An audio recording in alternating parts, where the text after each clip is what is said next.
The question about responsibility to protect, which causes most controversy, is the issue of the basis for the use of force. And from my perspective, what I have consistently maintained is, as I've said earlier, that the prohibition on the use of force is clear in the Charter, but there is a permission to use force, and that is where under provisions of self-defence under Article 51, or where the Security Council has so authorised. However, for years, and particularly after Kosovo and after the NATO intervention in Kosovo, there has been a significant body of thought to the effect that humanitarian intervention, even though it doesn't obtain the support and decisions of relevant decisions of the Security Council, is a legal option. However, from our perspective, while of course it was said at the time that this may be a legitimate use of force, it is not a legal use of force without the authorization of the Council. Well, you just were mentioning R2P, or the right to protect, and of course there are three pillars, and without getting too technical, that third pillar does allow for military intervention, but only as a last resort. And given, once again, that it relies on the Security Council when it comes to military action, what effectiveness does R2P have? Well, there's just a number of things that I just pick up straight away. The third pillar, just I'm sure most people in the room are familiar with the concept, but very, very briefly, there are essentially three pillars.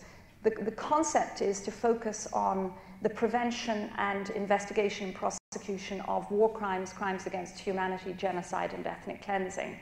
In the first pillar of R2P, it is essentially the responsibility of states to protect their own population. In the second pillar, it's the responsibility of the international community to assist states to protect their populations from these crimes. And in the third pillar, it's where states have manifestly failed to protect their populations. It's the responsibility of the international community to assist states using the tools of the Charter, and this is the point I'd like to come to, that it's not just Chapter 7 enforcement, collective action. It's collective action including Chapters 6 and Chapter 8 of the Charter.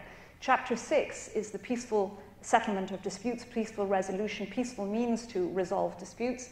And Chapter 8 is the engagement of regional arrangements, regional organizations. So there's much more to the third pillar action than simply the controversial question of the use of force. And this is the sort of issue that, while it doesn't hit the headlines every day, is very, very important to bear in mind with regard in particular to the work, and previously the work in Syria and previously the work in Libya, that the amount of diplomatic action, moral and political pressure that is being put unsuccessfully at the moment in Syria, but which is relentlessly being placed. And if I may just say, since you've raised and emphasized the whole issue of Syria, that I think one of the indicative elements now is the fact that 30 years ago, as many, and if not everybody in the room is aware, President Assad's father created an incredibly destructive moment in his country, in Hama, where up to 30,000 people were slaughtered.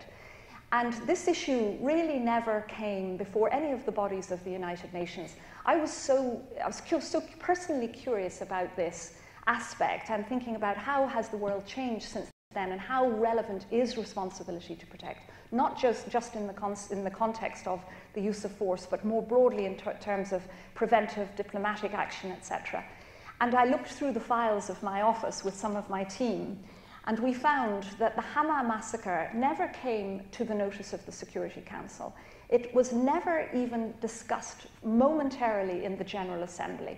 It was rarely discussed in the Secretariat. There isn't a single note in my office about the Hama massacre of 30,000. We are now talking, not to diminish one single death, but we're now talking about nearly 30,000.